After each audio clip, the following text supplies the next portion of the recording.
So I was hanging out with my gran last night. We were just kicking it, and out of nowhere, she just goes, "Tom, have you seen that new film Queer?" I said, "Gran, in Queer, Daniel Craig plays William Lee.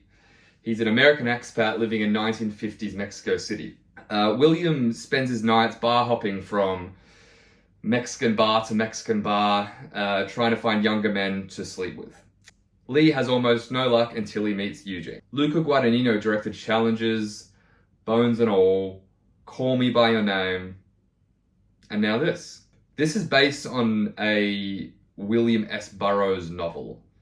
If you're like me, you don't know who the fuck William S. Burroughs is. So I didn't know what to expect going into this. I knew Daniel Craig was in it and he was getting praise. I'm happy to say I liked a lot of it, but William S. Burroughs' Queer has its issues. I mean, let's start with performances. It's always a fun place to start.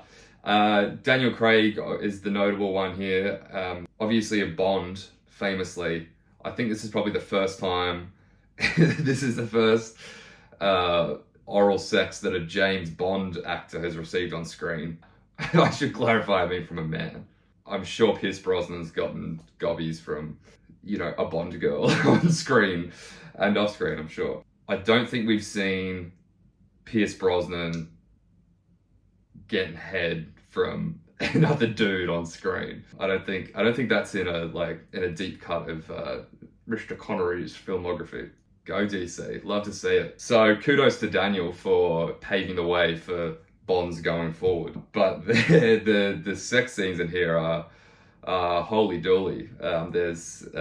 They are intimate and they show a lot. You'll see people say this is Daniel Craig like we've never seen him before. I guess that's true. We haven't seen him like this. He plays a gay man. He's kind of pathetic. He's the age that Daniel Craig is, mid-50s maybe, and he's lonely. He goes from bar to bar trying to screw younger men, and a lot of the younger men reject him. It's hard to watch, to be honest. For a lot of it, it's tough going. Until obviously he meets Eugene, but then still, when they get together, he's still pathetic in a lot of ways. He's still the needy one in the relationship. He still wants so much more than Eugene is giving him. Jason Schwartzman shows up here. I think that's his name, the guy from the Funny People and like every Wes Anderson film. He's almost unrecognizable. He's put on a load of weight, either that or he's in a fat suit. And he's not in the film much. He's a side character, but he's great.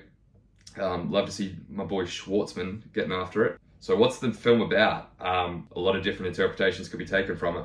It's about intimacy, physical touch. They, getting it on, and how that physicality impacts relationships, and then also how the physicality is a byproduct of the relationship itself, of the emotional intimacy between two people.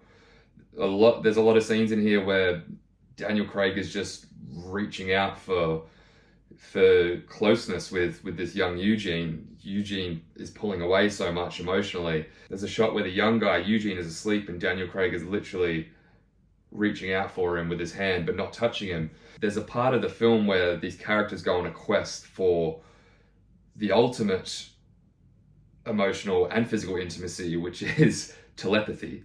It reminds me of Batuta Advocate did an article about how girls want to just wear their boyfriend like a skin suit. It's not enough to just be hugging your boyfriend. You want to be inside them. You love them so much you just want to fucking squeeze into them like a skin suit. And that's what we have here. That's especially towards the climax of the film, that's where this goes. I think it explores that really well. I'm not the biggest art house film guy. As long as I can understand what a film's trying to say or have some idea of the themes involved, then I'm happy enough. When I come out of a film and I'm like, what the fuck was that even about? I have no idea. If I'm just confused, then I'm annoyed and I didn't enjoy the experience. There's a lot of it. that's unclear, but it's clear what they're trying to do, and they're going about it in an artistic way, and that's enough for me. I think they did a really good job. Like I said, that emotional push and pull is so integral to the film. This young guy, he doesn't even know if he's queer. He doesn't see himself as queer in the same way that Daniel Craig does, and this young guy's still seeing women half the time.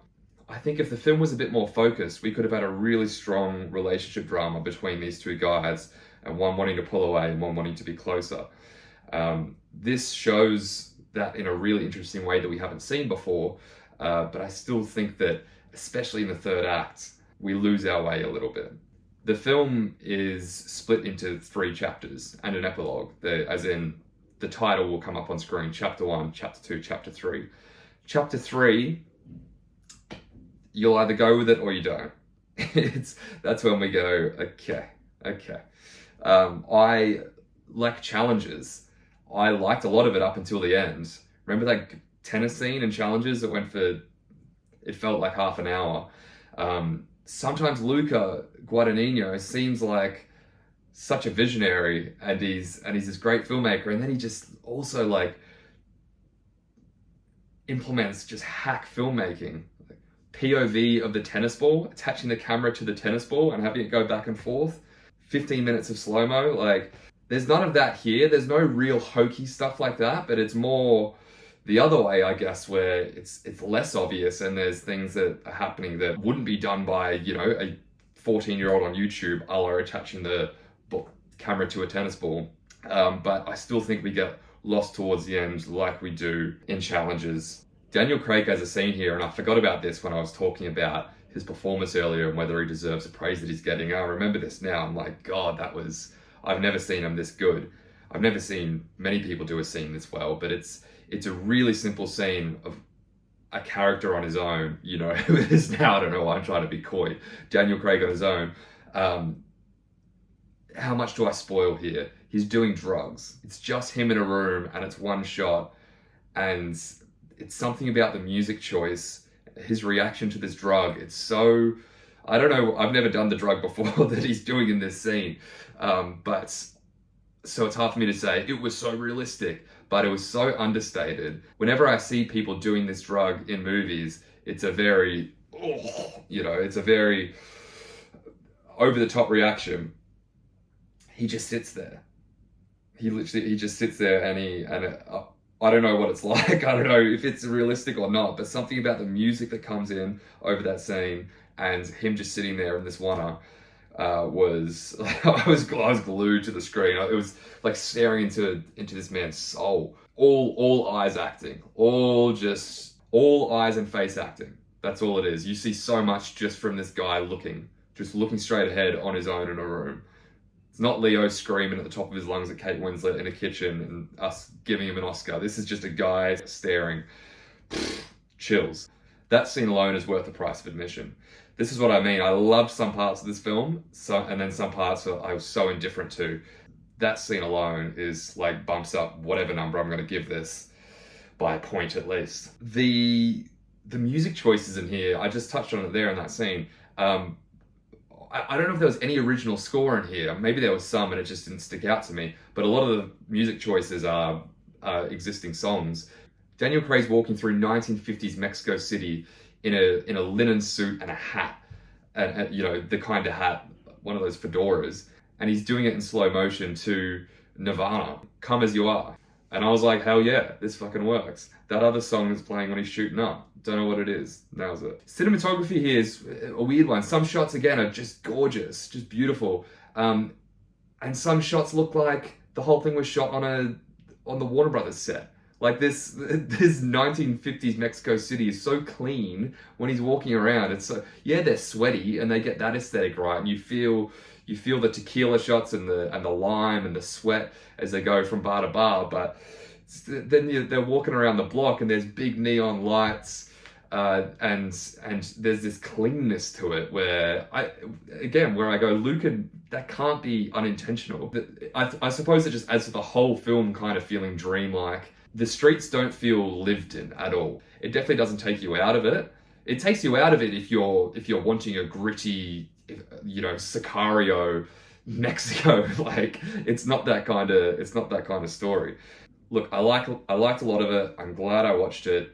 Some of Luca's choices are wild to me. I'm thinking of challenges when rubbish starts flying around and they're standing outside the car and there's like a literal storm going on as the characters are in like a storm.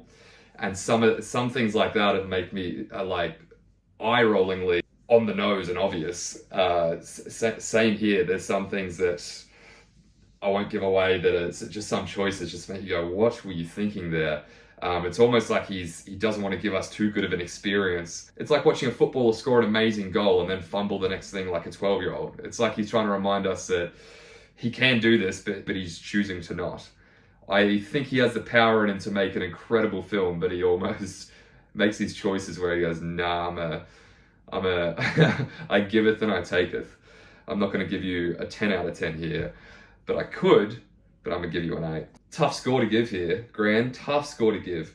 What do I rate Queer? I think I'm going to give it a 7.8. I'm going to see the next Luca film. Like, how can I not? After, again, if someone makes me feel like that shooting up scene made me feel, if a filmmaker can make me feel that way, I'm in. So, Gran, go see Queer. If you can get your hands on Queer, I think Queer is going to make you feel things.